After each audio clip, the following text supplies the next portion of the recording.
Millimetre, Shikarpur में 130 millimetre, कंबर शदाद coat में 130 मिलीमीटर, मीरपुर खास में 111 मिलीमीटर। तो इस तरह सारी ये है।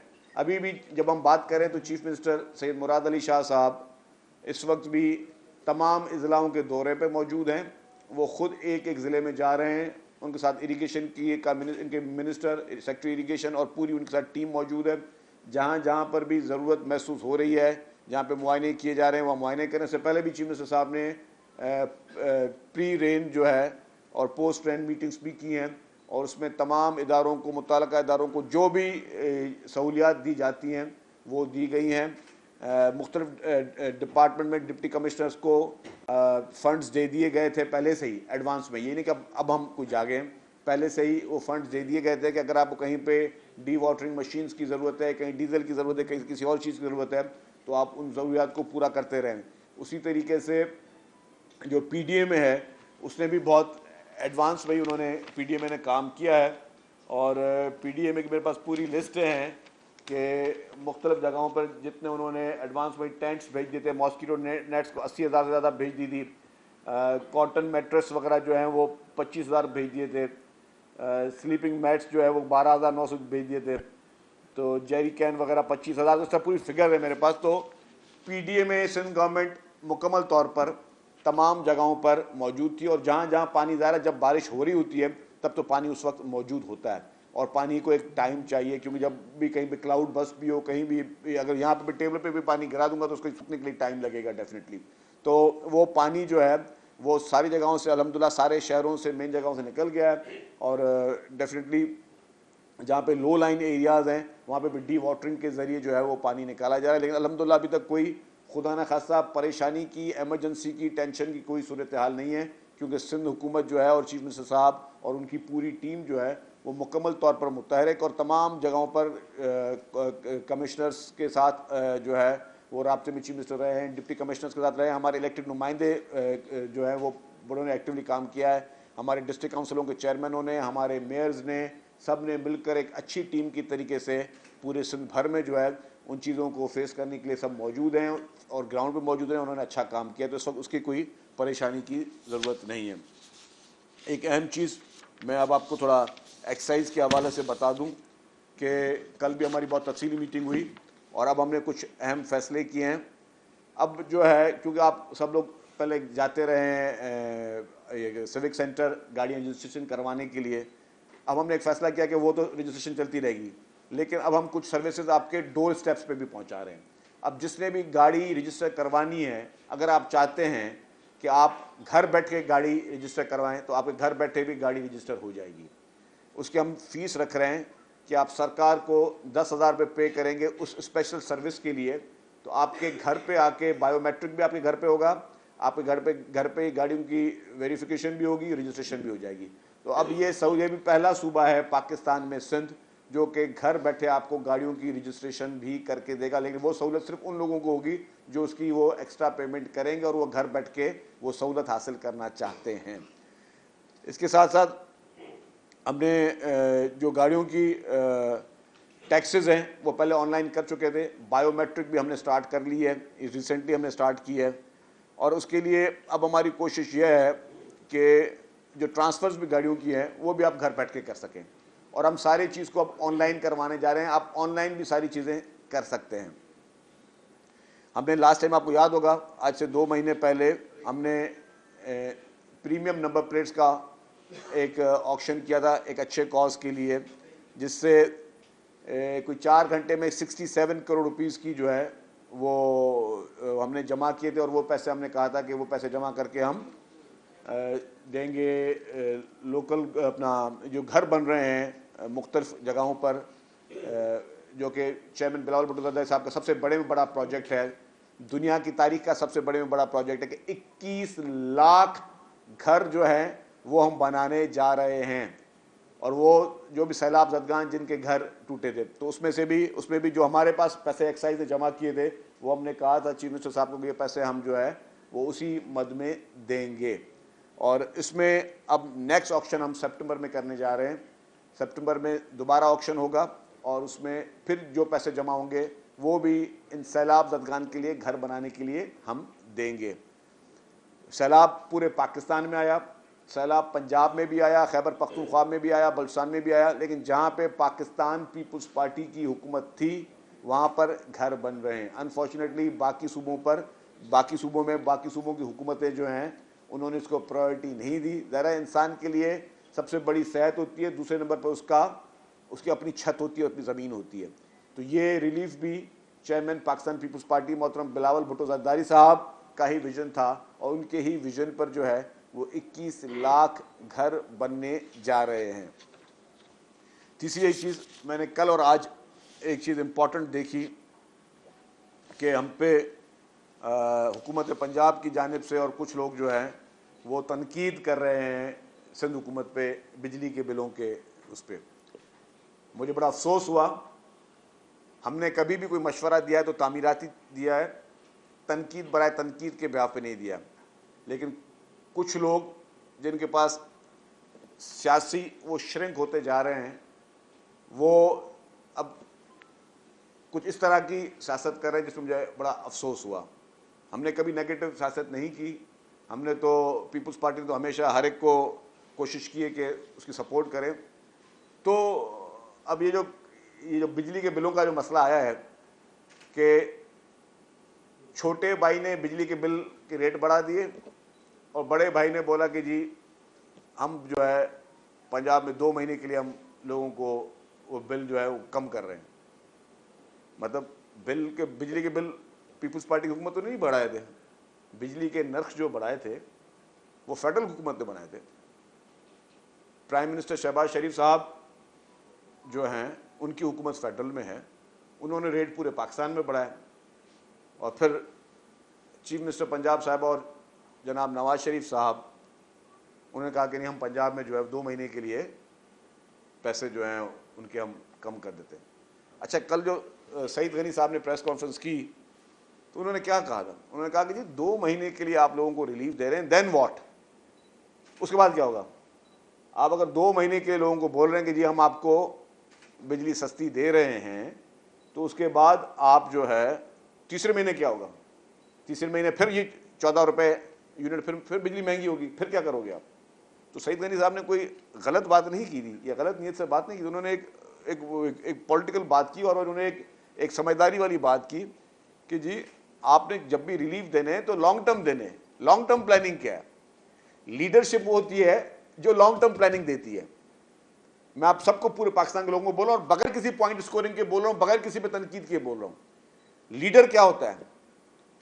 लीडर का मकसद है जिसके पास विजन होता है, जिसके पास दिमाग होता है, जिसके पास अकल होती है, जिसके पास समझ होती है, जो दूर से चीजें देख रहा होता है। और वो लीडर अनफॉर्चुनेटली सिवाय पाकिस्तान पीपल्स पार्टी के किसी और पार्टी में नहीं है। और मैं ये चैलेंज के साथ कह सकता हूं, विजन था शहीद मोहतरमा बेनजीर भुट्टो साहबा का विजन था, जिसने देखा कि पाकिस्तान में इन फ्यूचर एनर्जी के क्राइसिस हो सकते हैं। और शहीद मोहतरमा बेनजीर भुट्टो साहबा ने उस विजन को रखते हुए थरकोल का प्रोजेक्ट उन्होंने कहा कि मैं इसको शुरू करूं, और थरकोल से यहां से बिजली निकले कि पाकिस्तान में बिजली सस्ती हो। आप आज बोल रहे कि हम 45 अरब रुपए देके जो हम 2 महीने के लिए बिजली सस्ती करें, देन व्हाट? आप उस मंसूबे को देखें जो कि शहीद मोहतरमा बेनजीर भुट्टो साहबा का विजन था। उन्होंने कहा कि मैं ये मंसूबा इसलिए बनाना चाहती हूं कि बिजली पाकिस्तान के लिए सस्ती हो। अनफॉर्चुनेटली क्या हुआ? मोहतरमा बेनजीर भुट्टो साहबा शहीद की जब हुकूमत को डिसॉल्व किया गया तो उसके बाद हुकूमत आई PMLN की, और PMLN ने थरकोल का वो प्रोजेक्ट बंद कर दिया। वो जो KT बंदर के प्रोजेक्ट है वो बंद कर दिए गए। फिर हुकूमत आई 2008 में पाकिस्तान पीपल्स पार्टी की, फिर जिसको मैं कहता हूं लीडर, फिर जिसको मैं कहता हूं विजन, फिर जिसमें लगता हूं जिनको सोच समझ है, वो मोहतरम आसिफ अली जरदारी साहब थे। उन्होंने कहा कुछ भी हो जाए हम थरकोल का प्रोजेक्ट शुरू करेंगे। और क्या हुआ? सिंध हुकूमत ने अपने सारे रिसोर्सेज लगाए।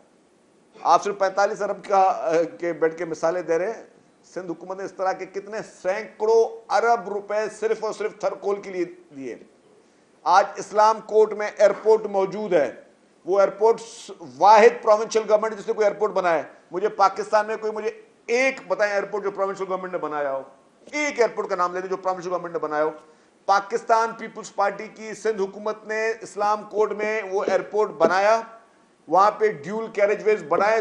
जिन लोगों ने थर के रोड नहीं देखे, आज भी हमारे पास इस वक्त हम बात कर रहे हैं ना, तो इस वक्त भी पंजाब के मेरे 17 जर्नलिस्ट इस वक्त इस्लाम कोर्ट के एयरपोर्ट में मौजूद हैं। इस वक्त थरकोल वो देख रहे हैं। मैंने पंजाब के जर्नलिस्ट को दावत दिया कि वो देखें। इस वक्त भी हम जो बात कर रहे हैं कि मैंने कहा पूरे पाकिस्तान के साथ, इसके बाद इस्लामाबाद के जर्नलिस्ट भी आएंगे, KPK के भी आएंगे, बलुचिस्तान के भी आएंगे, पूरे पाकिस्तान को हम बुला बुला के दिखा रहे हैं कि जी ये हमने खिदमत की है आप लोगों की। और वो प्रोजेक्ट क्या था, बहुत आसानी से, थरकोल सिंध हुकूमत को डायरेक्ट कोई फायदा नहीं होना था उसको। उस प्रोजेक्ट को अगर हम ये देखते, जो आज मिसालें दी जा रही हैं कि जी हमने पंजाब के लिए लोगों के लिए बिजली सस्ती की, जो पूरे पाकिस्तान के लिए सस्ती करनी चाहिए, क्योंकि प्राइम मिनिस्टर आपकी पार्टी का है और आपकी पार्टी के प्राइम मिनिस्टर ने बिजली के रेट बढ़ाए तो वो पूरे पाकिस्तान के लिए बढ़े। और आप सिर्फ बोल रहे हैं कि जी हमने अगर 45 अरब से, आप उसको अब ताने भी दे रहे हैं कि जी हमने अपने पैसों से जो है वो हुकूमत के पैसों से बिजली कम की है, आप भी कर लें। तो हम तो उससे ज्यादा पैसा, आप 45 अरब की बात करें, हम पूरे पाकिस्तान के बिजली का सोल्यूशन दे रहे हैं। हम आज भी जब हम बात करें तो अरबों रुपए के प्रोजेक्ट थरपारकर में थर के कोयले के लिए लग रहे हैं। हुकूमत सिंध सैकड़ों हजारों अरब रुपए खर्च कर चुकी है थरपारकर के लिए, थर के कोयलों के लिए, थर के कोल माइनिंग के लिए। और इस वक्त पाकिस्तान की स्टडीज क्या कहती हैं, आप बुलाएं तमाम मुआशी माहिरों को, आप इस वक्त फेडरल गवर्नमेंट के एनर्जी मिनिस्टर को बैठा दें, फाइनेंस मिनिस्टर को बैठा दें, डिप्टी प्राइम मिनिस्टर को बैठा दें, उनसे पूछ लें कि इस वक्त आपके नज़र में सबसे ज़्यादा अगर सस्ती बिजली पाकिस्तान की आवाम को मिल सकती है तो कहाँ से मिलेगी। वो कहेंगे कि थरपारकर के कोयले से मिलेगी। अगर आपके मुआशी माहिरीन, आपके अपने पार्टी के फेडरल मिनिस्टर्स, और अगर ये सब कहें कि पाकिस्तान की सबसे ज़्यादा सस्ती बिजली थरपारकर के कोयले से मिलेगी, तो इसका मकसद क्या, इसका मकसद कि पीपुल्स पार्टी की हुकूमत सिंध जो खर्चा कर रही है वो पूरे पाकिस्तान के एक एक बच्चे के लिए कर रही है, एक एक घर के लिए कर रही है, सिर्फ सूबा सिंध के लिए नहीं कर रही है। और ये जितना भी हम कर रहे हैं, ये आप नेशनल ग्रिड में बिजली जा रही है तो आपके पास से फिर हमें आनी है। हम इसके डायरेक्ट बेनिफिशियरी नहीं है। हम तब बेनिफिशियरी होंगे जब पूरे पाकिस्तान को बेनिफिट मिलेगा, तब हम बनेंगे। हमें अभी इससे पहले एक्स्ट्रा कोई बेनिफिट नहीं मिल रहा है। तो हम तो ये प्रोजेक्ट्स कर रहे हैं और आप हमें ये ताने दे रहे हैं कि जी हम अपने पास से कर रहे हैं। और आपने आज भी, मैंने वहां के चीफ मिनिस्टर साहबा की तकरीर सुनी, मुझे बहुत अफसोस हुआ। काउंटर तकरीर इससे शायद ज्यादा सख्त मैं भी कर सकता हूं। ये प्रोटोकॉल की मिसालें मैं भी दे सकता हूं, ये जहाज़ों की मिसाल, मतलब मैं उस तरह की पॉलिटिक्स में उस तरफ नहीं जाना चाहता जहाँ पे कोई कॉन्फ्लिक्ट की पॉलिटिक्स हो या जहाँ पे कोई इस तरह की पॉलिटिक्स। मैं बहुत ही लॉजिक के साथ, और लॉजिक के साथ उतनी बात कर रहा हूँ जो कि किसी को बताने के लिए, किसी को आईना दिखाने के लिए काफ़ी हो, किसी को दिमाग में बैठाने के लिए काफ़ी हो कि लीडरों का विजन ये नहीं होता कि हम ये 1 महीने के लिए बस हमने वो दे दिया, रिलीफ दे दिया और अखबारों में इश्तिहार चला दिए कि हमने रिलीफ दे दिया और ढोल पीटना शुरू कर दिया। उसके बाद क्या होगा, 2 महीने के बाद क्या होगा? 2 महीने के बाद का प्लान भी तो आप दें ना। हाँ, हमसे प्लान लें, हम आपको प्लान दे रहे हैं। हम पूरी इन्वेस्टमेंट अपनी थरपारकर के कोयले को कर रही है, जो कि सिंध को नहीं पूरे पाकिस्तान को बिजली सस्ती करके देगी। और होगा क्या आखिर में? आप आज अगर 14 अरब रुपए के लिए कर रहे हैं, 14 रुपए यूनिट के लिए आप ये बात करें, तो जो हम बिजली पैदा करने जा रहे हैं और जिसपे हमने अब ये हो गया कि बाहर से जो बाकी प्लांट्स चल रहे थे, जो इंपोर्टेड कोल यूज कर रहे थे, अब गवर्नमेंट उसको डिस्करेज कर रही है, फेडरल गवर्नमेंट, क्योंकि उनका डायरेक्ट मैंडेट उनका है। फेडरल गवर्नमेंट डिस्करेज करी और फेडरल गवर्नमेंट इस नतीजे में पहुंची है कि अब मजीद बिजली जो भी बनेगी वो थरपारकर के कोयले से बनेगी। और थरपारकर कोयला उसने निकाला किसने, वो विजन किसका था, उसमें मेजर इन्वेस्टमेंट किसकी है, उसमें पूरे एफर्ट्स कितने, वो पाकिस्तान पीपुल्स पार्टी की हुकूमत सिंध की है, पाकिस्तान पीपुल्स पार्टी की लीडरशिप की है। विजन शहीद मोहतरमा बेनजीर भुट्टो साहिबा का था, जिसको मोहतरम आसिफ अली जरदारी, प्रेसिडेंट आसिफ अली जरदारी साहब ने अपनी मेहनत से, अपनी दानिशमंदी से, अपने जहन से, अपने उस सारी सोच से उन्होंने उसको पाए तकमील तक पहुंचाया। और उसके बाद डेफिनेटली हमारे चीफ मिनिस्टर कायम अली शाह साहब और फिर चीफ मिनिस्टर मुराद अली शाह साहब, ये पूरी टीम ने काम किया under the vision of Pakistan Peoples Party leadership. तो हम आपको फ्यूचर, आपके पास तो 2 महीने का जवाब नहीं है, मेरे पास, हमारे पास जवाब 200 साल तक भी है। अगर इसी थरपारकर के कोयले को बीच में PMLN की लीडरशिप उस वक्त बंद ना करती तो आज एक एनर्जी क्राइसिस भी नहीं होती। लेकिन मैं फिर उस पॉलिटिक्स में नहीं जाना चाहता। मैं सिर्फ ये बात कह रहा हूं कि थरपारकर का कोयला ये जिस तरह निकाला जा रहा है, 200 साल तक आप कोल एक्सपोर्ट करने की पोजीशन में हो। 200 साल तक आप बिजली का ये कोयला जो है आप एक्सपोर्ट करोगे तो आपके मुल्क के डेट्स कहां पहुंचेंगे, आपके मुल्क की इकोनॉमी पोजीशन कहां पहुंचेगी, आप एक खुद कफील मुल्क बन जाओगे। हम तो आपको वो सॉल्यूशन दे रहे हैं। और हम ये नहीं हम बातें कर रहे हैं, हम ख्वाबों में नहीं रह रहे हैं, हम फ्यूचरिस्टिक बात नहीं कि हम वो काम कर चुके हैं, हम वो एवेन्यू खोल चुके हैं। अब हम सब ने मिलकर, पूरे पाकिस्तान ने मिलकर उसको यूटिलाइज करना है, पूरी कौम ने मुत्तहद होकर करना है। ये नहीं कि आप आज हमें ताने दे रहे हैं प्रोटोकॉलों की या दूसरी चीज़ों की। एक से एक चीज़ का जवाब हम दे सकते हैं और सब चीज़ देख रहे हैं, लेकिन हम अभी डेफिनेटली लीडरशिप की तरफ से भी नहीं चाहते कि हम आपको जो है वो आप जिस पिच में हमें खिलाना चाह रहे हैं हम आपको उस पिच में आके जवाब दें। लेकिन फैक्ट ये है कि पाकिस्तान पीपल्स पार्टी की सिंध हुकूमत जो है वो पूरे पाकिस्तान का सोचती है, वो किसी एक सूबे की सोच नहीं रखती, वो किसी एक इलाके की सोच नहीं रखती, और वो सिर्फ सिर्फ इश्तारों के हद तक उसकी सोच नहीं रखती कि सिर्फ एक दिखावे की तक। हाँ यस, हमारी अप्रोच है, फ्यूचरिस्टिक अप्रोच है। मैंने कहा कि अगर हेल्थ के हमारे प्रोजेक्ट हैं तो पूरे पाकिस्तान जो है वो उससे मुस्तफीद हो रहा है, पूरा पाकिस्तान। अगर किसी को एतराज़ है मुझे पता है, अगर हमें बता दें जी आप अपने स्टेटिक्स, हमने तो लेके आए, आप अपने स्टेटिक्स बताएंगे आपकी कौन सी ऐसी हॉस्पिटल्स हैं जहाँ पे सिंध के लोग जाके इलाज के लिए जाते हैं, मुझे बता दें।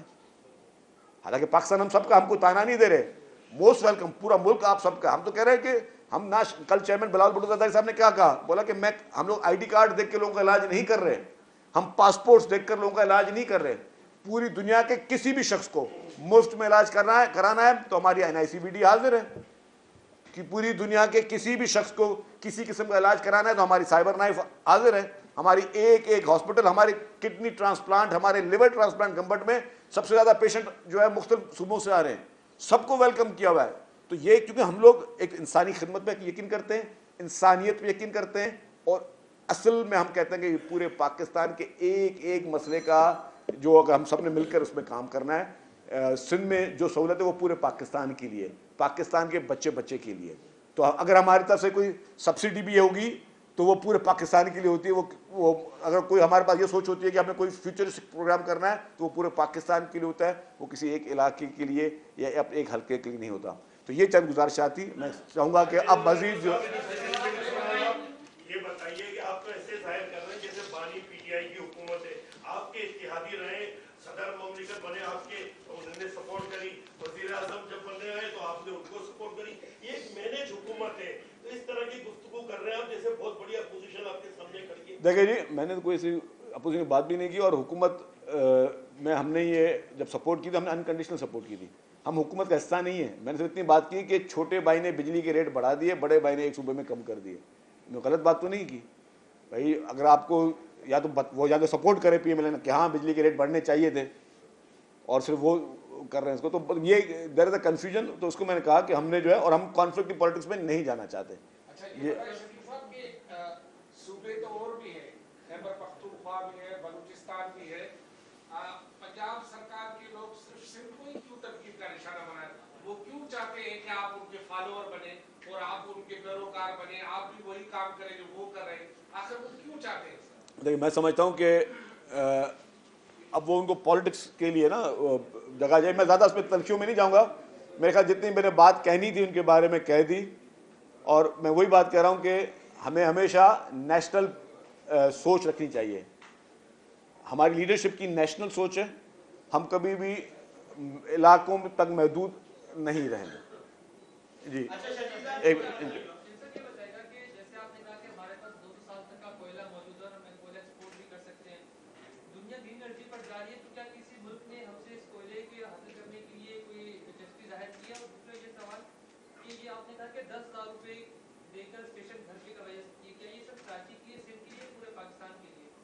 देखिए, जिसने भी कराची, जो गाड़ी कराची से खरीदेगा वो तो कराची के लिए रजिस्टर कराएगा ना, जो हैदराबाद से करेगा हैदराबाद के लिए करेगा। तो हमने ये सूबे भर में ये सहूलत दी है हमने कि आप ये अमाउंट पे करके अपने घर पे घर बैठ कर रजिस्ट्रेशन करा सकते हैं। जहाँ तक आपने कोयले की बात की, हमारे पास इस वक्त कोयला जो है वो हमारे अपने पावर प्लांट्स में जा रहा है। थर्ड पार्कर के कोयले से इस वक्त 2500 मेगावाट से ज़्यादा बिजली पैदा हो रही है, और मज़ीद जितने भी पावर प्लांट्स हैं जो कि बाहर से कोयला इम्पोर्ट कर रहे हैं उनके लिए ये है कि ये अब अपने कोयले को इस्तेमाल करके, जब हम अपने पूरे पाकिस्तान के प्लांट्स को कोयला दे देंगे उसके बाद हम एक्सपोर्ट करेंगे डेफिनेटली।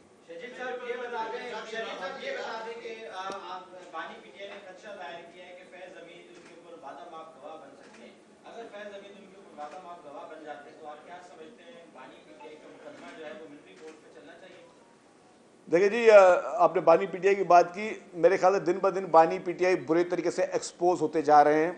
उनके अपने ही जो मेजर स्पोक्स पर्सन थे, उनकी जो भारतीय सहाफ़ियों के साथ जो गुफ्तगू या उनका जो डेटा शेयरिंग और सारी चीज़ें आ रही हैं सामने, मुझे तो ये बात, ये इट्स नॉट वेरी सिंपल। ये ताने बाने जो मिल रहे हैं, तो फिर जो पहले साजिश होती थी कि पहले वही ममालिक आपको फॉरेन फंडिंग के ज़रिए पैसे भी दे रहे हैं, अब उन्हीं ममालिक के जो है जरीदों के साथ और जर्नलिस्ट के साथ आप बैठ के प्लानिंग कर रहे हैं और खूनी इनकलाबों की और इस तरह की बातें कर रहे हैं। तो पीटीआई मैं मतलब दिन ब दिन वो बहुत बुरे तरीके से एक्सपोज हो रही है। और ये आपकी बात मैं आपको बिल्कुल वाज़ेह बता दूं कि पाकिस्तान में इस तरह की सियासत आज तक किसी ने नहीं की जो पीटीआई ने की है। उन्होंने अपने मुफाद के लिए, अपनी कुर्सी के लिए और अपने उस जो पूरा प्रोपेगेंडा किया उसके लिए उन्होंने पाकिस्तान की सालमियत को सौदे पर लगाया है। ये एक बहुत अफसोस की बात है। बदतरीन भी चीज़ होती हो, इंसान की दिल में कोई भी रविश हो, लेकिन अपने मुल्क को कोई नुकसान पहुंचाने की बात नहीं करता। अनफॉर्चुनेटली पीटीआई का बानी और पीटीआई की सेकेंड टीयर लीडरशिप वो घिनौनी इन साजिशों में मुलविस रहे हैं। अब उसके साजिशों में कौन कौन है, उसमें सुनने में तो एक साकिब निसार का नाम भी आ रहा है कि वो भी शायद उसमें को अक्यूज भी हो सकता है साकिब निसार, या सहूलतकार भी कह रहे हैं कि साकिब निसार है। तो अब जो भी इंक्वायरी आएगी, अभी सब चीज़ें सुनी सुनाई हैं, मैं भी जो बातें सुनी सुनाई के हिसाब से कह रहा हूँ, और हो सकता है कि अगर हाथ कहीं पे भी जा सकते हो। पहले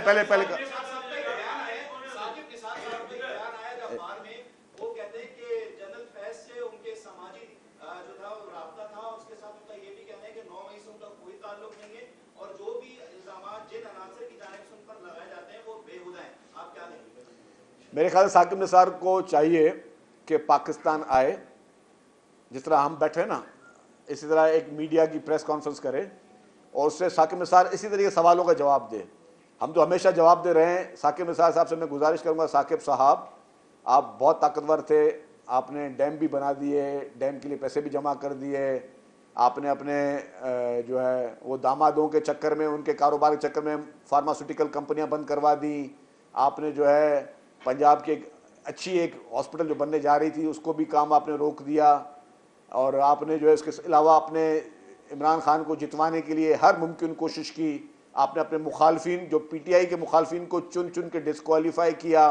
फिर आपने डैम फंड के नामों पे बहुत ज़्यादा चंदे जमा किए, बहुत इंटरनेशनल दौरे भी किए। फिर आपने इमरान खान को सादिक और अमीन का भी लक़ब दे दिया, तो कितना सादिक और अमीन था पूरे पाकिस्तान को पता है। फिर आपने लोगों के घर जो है मुसमार करवाए और उसके घर को रेगुलाइज भी करा दिया। उसके बाद आपने जिस तरीके से मनमानी आपने की हैं, तो आप आए मीडिया को जवाब दें। साकिब निसार साहब, आपने घिनौने जुर्म किए हैं। आपने एक मनसब पर बैठ के, जिसका एक नॉन पॉलिटिकल कुर्सी होती है, जज की कुर्सी नॉन पॉलिटिकल होती है, नॉन पार्टीजन होती है, उसमें पसंद या नापसंद के हवाले से कोई चीज़ नहीं होती। अनफॉर्चुनेटली साकिब निसार ने उस कुर्सी की तौहीन की है। साकिब निसार जैसे लोगों ने उस कुर्सी की तौहीन की है, उस मनसब की तौहीन की है, उस इदारे की तौहीन कराने की कोशिश की। वो इदारा बहुत मौजूब है हमारी नज़र में, पीपुल्स पार्टी की नज़र में। सबसे ज़्यादा हम कहते हैं कि आइन मौजूब है, और आइन जो कि पार्लियामेंट ने बनाया, उसके बाद फिर हम अदलिया को मौजूद समझते हैं। लेकिन अगर उस अदलिया में इस तरीके की काली भेड़ियाँ साकिब निसार टाइप की आई हैं, तो they should come and face the allegations. और उनके जितने रवाब, उनकी ऑडियो रिकॉर्डिंग्स साकिब निसार की आ चुकी हैं। उस ऑडियो रिकॉर्डिंग्स में साकिब निसार साहब जिस तरह सहूलतकार बने हुए पीटीआई की किसी से छुपी हुई चीज़ें वो, तो ये अभी जो बात निकली दूर तक जाएगी। ये काजी साहब में पहले काजी साहब दे दें। इसी जगह पे आपने जब ये पंजाब में नर्क पड़े थे, उससे पहले एक प्रेस कॉन्फ्रेंस करते हुए आपने इब्तिदाइया में कहा था एक बड़ी बिजली के हवाले से खुशखबरी मिलने वाली है। तो क्या ये एक कम्प्रिहेंसिव, जो हमें एमकेएम वाले से भी बात हुई, उन्होंने कहा था ये कम्प्रिहेंसिव डिसीजन था बिजली के नर्क के हवाले से, लेकिन उसने पंजाब ने पहल करके वो बदबयानी की और इसकी वजह से शायद शहबाज शरीफ और मियां साहब ने। देखिए जी, मैं बस मोहतरम आसिफ अली जरदारी साहब प्रेसिडेंट ऑफ पाकिस्तान ये कह चुके थे फेडरल गवर्नमेंट को, सब को, कि आप बिजली के नर्ख कम करवाएं और लोगों को कोई रिलीफ दें। ठीक है ना, उन्होंने कहा था कि आप सब जो है सारी गवर्नमेंट्स मिलकर कोई ऐसी स्ट्रेटजी बनाएं, लेकिन वो लॉन्ग टर्म स्ट्रेटजी की बात की थी। ये नहीं कहा था कि 2 महीने के लिए आप एक सूबा कर लें और बगैर किसी से मुशावरत में वो 2 महीने के लिए रिलीव कर दें, और बाकी सूबों को बोले, लोगों का ताने दे रहे हो जो आपने क्यों नहीं किया। भाई उन्होंने सिर्फ 2 महीने के लिए किया है। आप चाहते हैं कि हम जो है लॉन्ग टर्म प्लानिंग करें, जिसमें हम हमारी पूरी इन्वेस्टमेंट इस वक्त थर के कोयले पे जा रही है। हम तो चाह रहे हैं कि पूरे पाकिस्तान के बच्चे को उम्र भर के लिए बिजली का नर्ख कम मिले। आप सिर्फ 2 महीने के लिए स्पेंड करके मतलब क्या आप साबित करना चाह रहे हैं। तो ये एक वो चीज़ थी। पीपुल्स पार्टी चाहती है रिलीफ मिले आवाम को, पीपुल्स पार्टी आवाम के रिलीफ के खिलाफ नहीं है, हम इस पॉइंट स्कोरिंग में भी नहीं जाना चाहते, लेकिन वो पहले वो रिलीफ देने के बाद जो भी उनका रिलीफ है वो कितना टेक्निकल ठीक है नहीं ठीक है और इसकी क्या रिपोर्कशन होंगे वो ज़्यादा बेहतर जानते होंगे। लेकिन फिर आप दूसरे सूबों को बैठ के आप मिसालें दे रहे हो कि जी बाकी दूसरे सूबे भी ये करें और वो करें, तो वो चीज़ गलत है। संजय के बाद आप, हाँ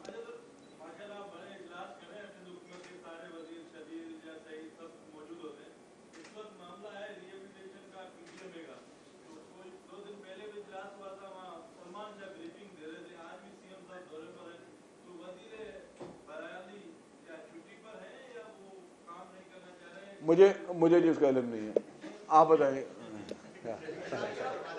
सीएम साहब ने तनकीद की कि मैं दिखावे पे यकीन नहीं करता, मैं अमली काम पे यकीन करता हूँ। फिर आपकी इत्तलात में भी आपके महकमे में भी तनकीद की कि उसकी कारकर्दगी से फिलहाल तो कुछ नहीं है, लेकिन ये कब कहा उन्होंने? आपने नहीं आप नहीं थे वहाँ पे, इसमें नहीं सुनिया मैंने। आपका जो सीएम का मुकाबला है, कल भी हमारे दोस्तों ने तस्दीक किया कि पहले फौजदार से था, आप मरियम थे, आप लोग ऐलानात करते हैं, अमल नहीं कर पाते। मरियम नवाज ऐलान करती है, अमल करती है साल में। आपने सेफ सिटी का ऐलान किया, नहीं कर पाए, मरियम ने 18 डिस्ट्रिक्ट में काम कर दिया। फिर इंटरनेट का आप लोगों ने कराची में ऐलान किया, कराची में आकर के वहाँ कई शहरों में कर दिया है। फिर वहाँ आप लोगों ने कराची में बल्कि सिंध में एवल ग्रेड लेने वाले बच्चों को 25,000 रुपये स्कॉलरशिप देने का ऐलान किया था, लेकिन वो इतने बजट पर बंद हो गया।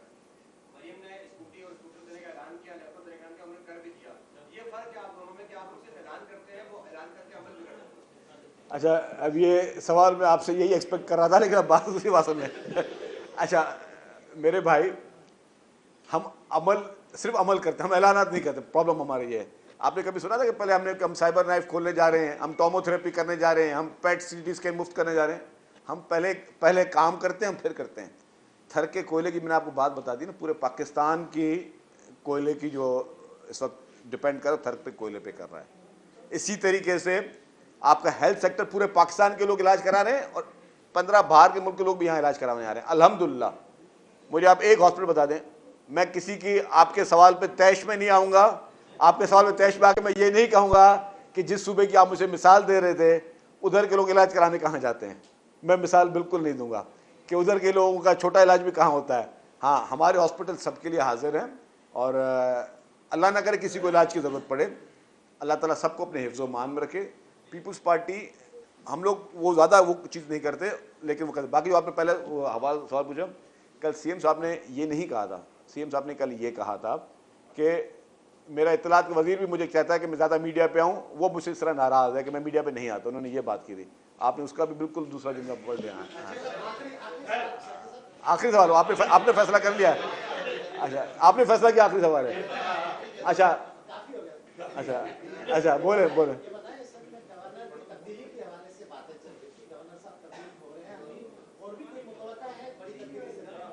मुझे नहीं पता जी। अच्छा आप बताएं।